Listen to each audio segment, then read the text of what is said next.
Alright, magandang umaga. Meron naman tayong XRMFI. Mahirap daw paandarin. At ayan, subukan natin. Oh, nag-blink po. 3, 4,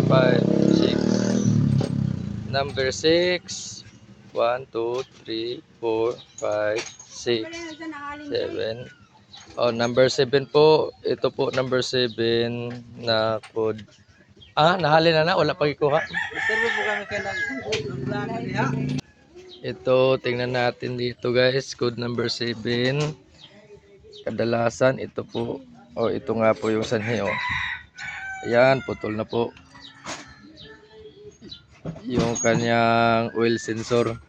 Kaya mahirap paandarin pag umaga, lalo na pag malamig pa ang makina. Yan, palitan natin to guys. Ito, inubot ko na yung kaputol niya. Pisilin lang po natin dito. Tapos ito po, gamit tayo ng 8mm na Terence. Yan, 8mm na Terence. Pagkatanggal na po noon, gamit tayo ng 17 din na Terence. Yan. Sinsya na po kayo, wala pong humahawak ng camera ko. Yan. Palitan natin bago. At ito po yung ipapalit natin.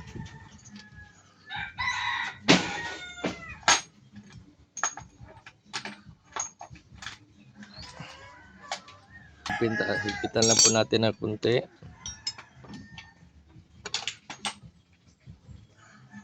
Ayan. Tapos saksak. Pagkatapos po natin yung saksak, reset po natin yung ECU. Dapat naka-off po yung susi pag nag-reset ng ECU. Yan. Yan, dukutin po natin tong kulay pula na to.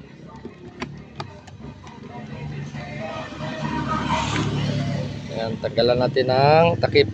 Short natin ang blue-green na wire po guys. Yan, blue-green na wire, short natin. Ayan, nakasaksak na po yung nilagay natin. Dito tayo sa susian.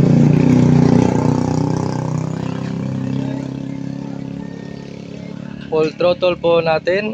Yan, full throttle. On natin yung susi.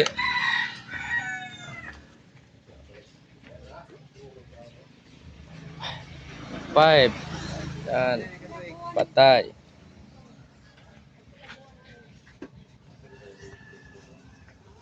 Tapos puno tayo. Puno natin ulit.